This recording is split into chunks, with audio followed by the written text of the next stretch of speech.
Husband secretly planned for his mom to move in for 2 years. Now I'm fighting to keep our household as it is. My husband and I have been married for almost 2 years and our son is 10 months old. We live in Canada. I grew up here while my husband immigrated when he was a student. My parents live nearby, which has been invaluable during my pregnancy and since. My mom comes over regularly to help us out. My husband and her are on good terms too, so it's been going well. His parents live in another country. We have visited them once since we got married. That was 7 months ago. The time prior to that was our wedding itself, which took place there. My husband had been talking about my mill visiting soon for a long visit, which I was happy with. We recently moved into our new house. I've done a good job decorating it. We have a large guest room, and I was looking forward to hosting her, especially since it would make my husband happy. A couple of days ago he was complaining about how detailed her visa application was. I told him I was surprised it was so thorough. He told me that it's because while regular visa forms allow a stay of 6 months max, this one allows 2 years. I asked why would she need a stay of more than 6 months. He said that she had been thinking of winding up her medical practice and basically retiring, and this would then allow her to stay for a longer visit if we all decide that it works. I was stunned. I told him he should just do the regular app because his mom won't be staying for anywhere close to 6 months. I had it in my mind that she'd be staying for like a month. That's how long we stayed for when we went there. He said that's his mom. She tells him how alone she feels. She can't go to my bills because he lives with roommates, and we can't just put a timer on her visit here. He said she's been looking forward to helping us out with our son. I told him we don't need help, we manage fine on our own and with my mom's help. I wanted to host his mom as a guest, not as a part of our household. He complained that how was it fair that my parents could visit whenever they wanted while his can't. I was hurt by that because my parents have helped us out a lot, and I asked him if he wants us to limit how often my mom comes to visit. He said no, that's not what he meant, that he likes her but it wasn't fair to his parents. My reply was that when my mom comes, she goes at the end of the day. That wouldn't be the case with his. I ended it by saying he should look into the easier regular form because she can't be thinking of staying for that long. He chose to sleep on the couch that night and has been cold with me since. I hate that. We've never been cold to each other like this. I talked to my mom too. She said that having his mom live with us for long stretches would definitely affect me, that this is worth fighting for. I haven't seen him working on the application since. Last night he went out when his mom called. When he came back I asked him how she took it. He told me he had told her he's looking into what application best suits her. He asked me if I'd changed my mind. I said no. He just shook his head and started watching TV. Ida? Update 1. I told him I'm his wife of 2 years and the mother of his child. This isn't how we're going to communicate. We started talking after that. I held my ground that his mom staying with us for so long wasn't tenable. If she wanted to visit Canada for longer than a couple of months, she would have to live in her own apartment, learn how to drive, or use public transport. She's used to being driven by a hired driver in Pakistan, and a whole bunch of other changes that she'd need to get used to. That I don't see myself changing my mind on this, so he needs to be honest with her and himself and not go down the "we'll keep our options open" route. He said that he knows her living with us for an extended stay would require some changes on our part, but he was asking me to do this as a favor to him, that I claim to love him, and yet can't do him this favor for his mom. I actually started sobbing when he said this. It was so hurtful that he was using this as a litmus test for our love. I said her being around for years would ruin our parenthood with our first child, that I want us to raise our child the way we see fit, not his mom. Also, all the intimate moments we have, our sex life, everything would suffer. My parents are Pakistani too. I know this will happen. He again asked me to just not shut the door completely, that he'll tell his mom the stay can only be for a month or so, and I can let him know if I think the change wasn't too much. And we landed on a compromise that for now they'll do the regular visa app that only allows a max stay of 6 months. If I changed my mind, he'll do the super visa. He then had a long call with his mom, which his older sister also joined. It actually lasted an hour and a half. He was in the backyard for the call and came back in to grab a chair, it was that long. Also, from what I could see he was mostly listening for that convo. When he came back in, he told me to just not answer any calls or messages from his mom or sister. Meanwhile, I've received like 4 missed calls and 20 messages from them, mostly Islamic quotes about the rights of parents. I've told them that I can't talk right now since I'm busy with my son right now. I asked him how it went. He said as well as he expected. But he's not giving me the cold shoulder anymore. I do feel guilty because, like I said, I was actually looking forward to host her for a month, and I think this whole thing may have caused irreparable damage not just to my relationship with my mill and Sil, but my husband's relationship with his mom and sister. I've told my mill I'll call her back in a couple of hours, once my husband's back. I'm dreading that conversation, but I know what my boundaries are. Thank you for the feedback, it helped. Update 2. I spoke to my mill. Since her missed calls and text messages were asking me to call her, I figured I should be the one to call, not my husband, but I put my phone on speaker, so that my husband, who was lying on the couch, could also hear it. She said that my husband had told her he thought it'd be best if she restricts her trip to 1 month, since it was her first time in Canada, and because we were really busy with my son. She said that ever since my husband had gone to Canada as an 18-year-old, he'd always wanted her to visit for a long duration, and now all of a sudden he was asking her to restrict it when she wanted to help with her grandson, and said she knew I must be the reason why. I said it was a joint decision because of the circumstances, but she wouldn't hear of it. She said if her visiting for more than a month was so outrageous to us, then that's fine, she'll limit her stay, but I should know that in Pakistan in-laws live in the same house with the married couple, like my Sil does, and that she had thought I was in touch with my Islamic and Pakistani roots when I was getting married because that's what my husband had told her, but she was disappointed at how whitewashed I was. At this point my husband asked me to give him the phone, but not before I told her that I was totally comfortable with how in tune with my heritage I was, and that apparently so was her son. Told her my husband had just come and handed him the phone. My husband went in the yard to talk, but I was so angry I decided to eavesdrop. He was talking to both my Mill and Phil. He told them that it's not like he fled to Canada in the middle of the night as a student, they both had happily seen him off at the airport. And that when he had introduced me, he hadn't kept the fact that I was born and raised in Canada a secret either. That they can't expect to treat us like a couple in Pakistan. Then he listened a whole lot for like half an hour. I gave him a chair again, and kept telling them that it's different now. They ended the call with him saying that we were both really looking forward to her visit, that we'll make sure it's a great 30 or so days, with us and her grandson. He apologized to me on behalf of his mom, and asked me to please let her lecture go and still be on board with the 1-month plan. I'm looking forward to it much less than I was, but I said fine. Thanks a lot again for the advice. Along with my mother I was able to get good advice from here too, and I think I've managed to resolve this issue. I know myself, I know my Mill staying over for years wasn't something I could deal with, and knowing a lot of people agreed was really helpful. What if she stays longer than a month? I honestly don't know. She said she'll visit for a month but was really upset about the fact that she had to. I'm just going to assume everyone keeps to their word for now. It's Ramadan, and Eid soon as well, our first Eid with our son, to look forward to. I don't want to think about what happens if she decides to stay longer. My family is from the same country as you and I'm Canadian born. Have your mom come over every day. Let her speak to Mill matriarch to matriarch. Have your dad come as well if she starts to act out. She will absolutely try to shit on you every chance she gets, but she will not risk offending your parents. With any luck your mom can also send a little spice back her way. My parents will be hosting her for dinner and all, of course. After hearing about everything that happened, my mom thinks she should come around too. I'm just conflicted if seeing my mom coming around so easily would reinforce my Mill's sense of injustice. My mom left that decision to me. She told me she'll be 5 minutes away whenever I need her. I want to add to this, and I know it sounds paranoid as hell, but after all the just no Mill stories, I strongly suggest cameras in the areas that baby will be in, so it's not looked at a weird or invasive. The only reason is the passive-aggressive actions and controlling behavior. She may try to break up the marriage by saying you did something when hubby walked out of the room or something of that ilk. Keep a record of things, only if you have the energy to keep track of things. To me, this isn't just culture. This is a woman who expects full control and may try to take it however she can. Take it or leave it, but that's my suggestion. I honestly think I'm going to do this. As icky as it feels to think she would want to deliberately do something like that, her comment about me being untrue to my heritage is still ringing in my ears. Thank you for the suggestion. I agree to stick with the 1-month plan, but it doesn't sound like she's happy with you. I think it's best to have your husband on the call so A, he knows everything she says to you, B, so it doesn't seem like you're the bad guy refusing to let her stay indefinitely and that your husband is also on board with it, and C, so he can do the work of holding the line with his mother and show that he is able to stick up for you. Maybe it'll be fine, but I can just picture Mill saying nasty things to you and then telling your husband she didn't say them and that you're overreacting. It's his side of the family and it should be his job to mediate. Yeah, I think I'm going to wait and do this with him. Thank you for the advice. You and your husband will still need to set boundaries. You know she blames you for the fact that she's not getting what she wants. She is already blaming you for the fact that her son is not giving in to her demands.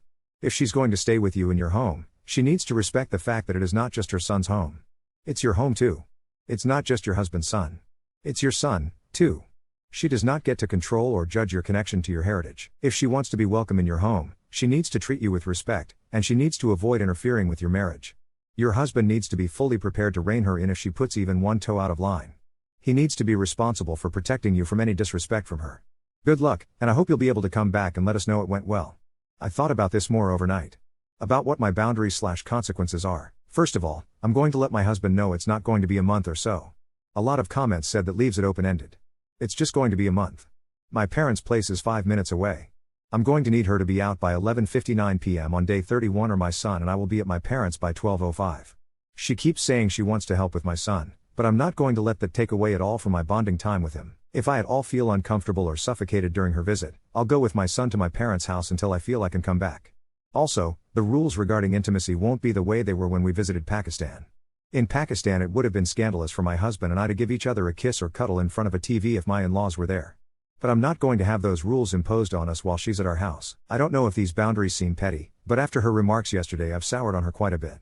My mill is going to be visiting near the end of April for a month. For context, we live in Canada, I was born here, my husband immigrated a decade ago, we got married 2 years ago, and our son is 10 months old. My in-laws live in Pakistan, my parents moved to Canada from Pakistan a year before I was born. My mill had initially planned on staying longer, but I had put my foot down and told my husband I couldn't deal with someone living with us for longer than a month, so she's had to cut short her plan and didn't take that wheel. I had actually posted about this somewhere else previously, and had been to take a look at this subreddit. I had made my peace with the 1-month stay and was fully planning on being cordial during it. Yesterday, we had celebrated Eid at my parents' house. It was our first Eid with our son, and we were all so happy about it, getting to dress him in his cute little traditional kurta shalwar. I sent her some pictures of the event because she always asks us to send her pictures. Her reply was not what I expected. She started lamenting how far we were from them, and said that this is the problem with marrying someone not from Pakistan, that the parents suffer as a result, how unfair it is that my parents get her son and grandson to themselves. My heart literally shrank reading it. I knew she missed us, but to hear her say she essentially regrets our marriage was so hurtful. I just left her on read. I showed it to my husband, he sincerely apologized and thanked me for not responding to her. I have to host her for a month. How am I supposed to do that now? I would have normally asked my mom for advice on this stuff since she's more well acquainted with dealing with someone from Pakistan, but I actually feel she'll lose it at my mill when she visits if I share this with her. I just wanted some advice, and partly wanted to vent. I'm trying to compartmentalize this because we're still celebrating Eid today with some friends and I don't want this to bring me down. Any advice would be appreciated. I remember your previous post, she was applying for a 5-year visa or something mental like that. I would be fully ready and researched to put her in a hotel or Airbnb. She wants to move in with you and to be there for your child's entire infancy. She has gone a short visa at your protest, but a flight can be moved and she could stay 6 months. Be prepared to say no and mean it. I've made it absolutely clear to my husband that if she stays longer than a month, my son and I are going to be at my parents until she's gone. Look, she shouldn't have said anything other than thanking you for the pictures. Her getting all sad about the distance shows some lack of self-awareness and dumping her bad feelings on you. However, I really do think this is just her feeling sad about missing out. Unless she straight up said she regrets your marriage, I'd try to let this one go and see how the visit goes before drawing any conclusions. How have your interactions been with her in the past? Rough since we broke it to her that she has to limit her stay to 1 month. She lashed out at the time, and while I brushed off most of it, I haven't forgotten that she told me she had assumed I was in touch with my Muslim and Pakistani roots when I was getting married, but she was wrong and it was so disappointing how I'd lost my values and how whitewashed I was. I won't be forgetting that. Update 3. Today, my husband told me that her visa application had been rejected. They're applying for the notes regarding the decision, but according to him it's futile, that it was always a 50-50 shot, that the most common reason for rejections is having insufficient ties back home, which makes them think the applicant won't go back, that he had thought having my fill remain there would have fixed that, but apparently not. I'm NGL, it's like a huge weight has been lifted off me. I'm trying to act disappointed, but I was dreading her visit. He said she was inconsolable when he spoke to her earlier, that she had asked him to look into us moving to Pakistan. I love Pakistan, but never going to happen. When he shut that down, she gave him his uncle's number who lives in the UAE for job leads so we could move to the UAE. Again, I'm sure it's a great place, but no, so that we could be a 2-hour flight away from them and have our family grow in an Islamic environment. He told her it's going to be difficult but agreed to talk to him. I was a bit angry about this. I told him there's no way we're moving to the UAE. He said of course we're not, we've built a life here, he has a great career here, but he didn't want to completely shut down his mom. I personally disagree with that. I think she deserves the truth, but whatever. I'm going to talk to her to commiserate tomorrow. It's too late in Pakistan now, because again, while I was no longer looking forward to hosting her, I was fully committed to doing so. Unfortunately, this does mean that most of our family vacations will have to be in Pakistan now since they can't visit us here. We already need to go there in December because they're planning to have his brother's wedding done then. Thank you to everyone who gave me advice here. It sucks that we have all this bad blood now for no reason, like I'm sure she hates me now, and while I've tried very hard to forget what she said about my upbringing and heritage, I can't, and I see her in a whole new light now. I'm going to be comforting to my husband about this, but maybe it was for the best. Better she hates you from Pakistan than from a room in your own home. Congratulations on the escape. True. Thank you. This must be so difficult for you. As you said, your mill has bred bad animosity unnecessarily, but I think a possible band-aid could be a 2-3 week vacation once per year or so to Pakistan so she can meet her grandson.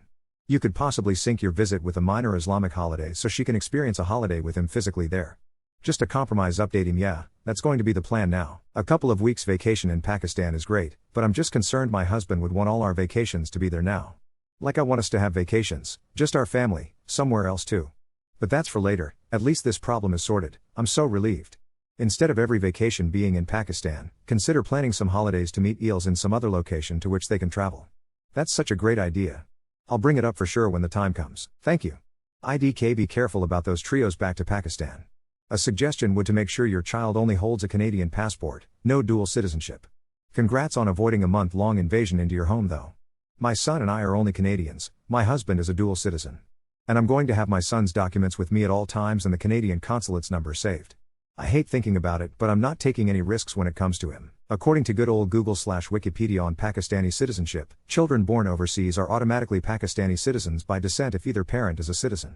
If I were you, I would be very wary about a trip to Pakistan. What? Why? But we specifically didn't apply for his nikab when he was born, so the last time we visited, him and I had Pakistani visas issued on our Canadian passports while my husband didn't need it. God, this is so annoying. But, thanks so much, I'll talk to my husband about this and look into this. I thought since we didn't apply for his nikab he never became a Pakistani citizen, but if it's just forced on him, I'll look into this. Maybe there's a way of cancelling it since I don't want there to be any ambiguity about which government is supposed to be responsible for him. I'll also see if him being a citizen would affect things if we visited. We have like 8 months to deal with this though, so we can take our time with this, but still so annoying. Update 4. It's been about 3 months since my last update, and a lot has happened. After researching the citizenship issue, we discovered that yes, our son is technically a Pakistani citizen by descent through my husband. We spoke with an immigration lawyer who confirmed this but assured us that as long as we have proper documentation and follow certain precautions, there shouldn't be any issues during our Pakistan trip. My husband has been incredibly supportive through all of this. He's completely dropped the idea of moving to the UAE or Pakistan, and has been very firm with his mother about our boundaries. I think the visa rejection was actually a blessing in disguise because it forced him to confront the reality of our situation. Last month, we had a video call with my in-laws to discuss our upcoming December visit for my Bill's wedding. My Mill was surprisingly cordial, though I could still sense some underlying tension. She kept asking about our son and whether we were teaching him any Urdu. I've actually been making an effort to incorporate more cultural elements into our daily life, not for her approval, but because I do want our son to know his heritage.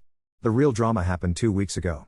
My husband's uncle from the UAE called him about a job opportunity. Apparently, my Mill had been persistent, and the uncle finally caved and reached out. The position was actually quite impressive, nearly double my husband's current salary, housing allowance, and other perks. For a moment, I saw my husband hesitate, and my heart sank. That night, after our son was asleep, we had a long, honest conversation. My husband admitted that part of him felt guilty for being so far from his family, especially now that we have a child, but he also acknowledged that moving would mean uprooting our entire life, my career, and potentially putting us in a situation where his mother would have much more influence over our family dynamics. I'd choose us, he finally said. I choose the life we've built here. I'll call my uncle tomorrow and decline. I can't express the relief I felt. The next day, he called his uncle and then his mother to deliver the news. I wasn't part of that conversation, but he came back looking drained. Apparently, she didn't take it well and accused him of choosing me over his family. He simply told her that I am his family now, along with our son, and that his decision was final. We've been planning our December trip carefully. We'll be staying at a hotel rather than with his parents, which has caused another minor uproar, but my husband insisted. We've also scheduled some time after the wedding to travel within Pakistan, just the 3 of us, which I'm actually looking forward to. My mother has been incredibly helpful through all of this. She's shared her own experiences navigating cultural expectations and has reminded me that it's okay to set boundaries while still respecting traditions. She's even been teaching me some traditional Pakistani recipes that I've been practicing, though my husband assures me that my aloo gosht still needs work. As for our son, he's growing so quickly and has started saying a few words. My husband has been teaching him some Urdu alongside English, and it's adorable hearing him try to repeat both. We've been video calling with my in-laws weekly, keeping the conversations brief and focused on our son. It's not perfect, but it's manageable. I'm still nervous about our December trip, especially after everything that's happened. But I feel more confident in our relationship and our ability to handle whatever comes our way. My husband has proven that he's committed to our little family, and that means everything to me. I've also realized that I can embrace parts of my Pakistani heritage without compromising who I am or my values. It's not about being whitewashed or not, it's about finding the balance that works for our multicultural family. Update 5. It's been about 6 months since my last update, and I'm finally feeling like we've found our rhythm as a family. Our December trip to Pakistan for my Bill's wedding was eventful, to say the least. We stayed at a hotel as planned, which immediately caused tension. My Mill made several comments about how in our culture, family stays with family, but my husband stood firm. The wedding itself was beautiful, my Bill and his new wife seemed genuinely happy, and our son was the center of attention in his little traditional outfit. He charmed everyone, even my Mill temporarily softened around him. The real drama happened on our 3rd day there. My husband had gone out with his father and brother to handle some wedding-related errands, leaving me alone with our son and my Mill at her house for afternoon tea. She started asking innocent questions about our life in Canada, then gradually shifted to more pointed ones about how I was raising her grandson.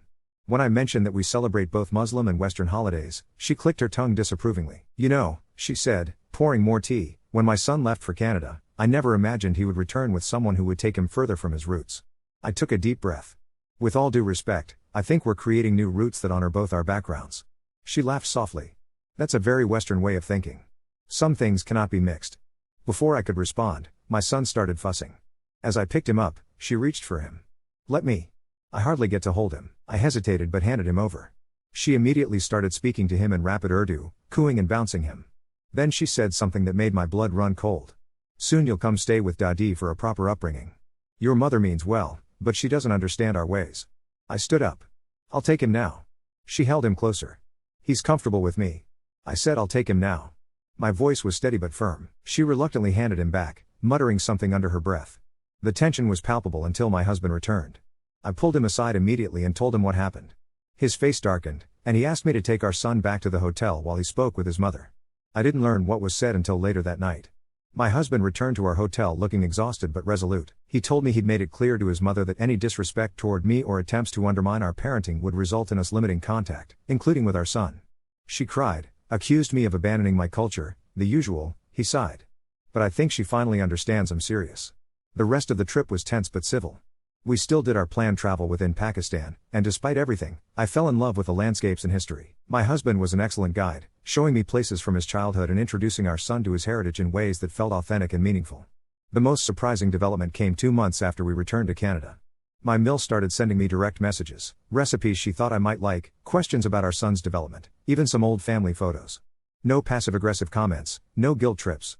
Just normal mother-in-law stuff. Last month, she even asked if I would teach her some English phrases so she could speak to our son in both languages during video calls. I was suspicious at first, but my husband thinks she's genuinely trying. She's realized she has 2 choices, he explained. She can fight us and lose access, or she can adapt and be part of our lives. We're planning another trip to Pakistan next year, but this time, we're also inviting my in-laws to visit us in Canada for 2 weeks. My husband found a short-term visa option that should work, and I've agreed to host them in our home. 2 weeks feels manageable, and I want to show that I'm making an effort too. My son is now 16 months old and has started saying more words in both English and Urdu. Yesterday, he pointed to a photo of my mill and said Dadi clearly. When I sent her the video, she called immediately, crying happy tears. I don't think we'll ever have the relationship I have with my own mother, but we're finding a way forward that works for all of us. My husband has been my rock through all of this, proving that he meant it when he said he chooses us. As for the UAE job offer, it occasionally comes up in conversation, usually when my husband has had a particularly frustrating day at work. But it remains a what if rather than a real possibility. We've built our life here, and while it's not perfect, it's ours.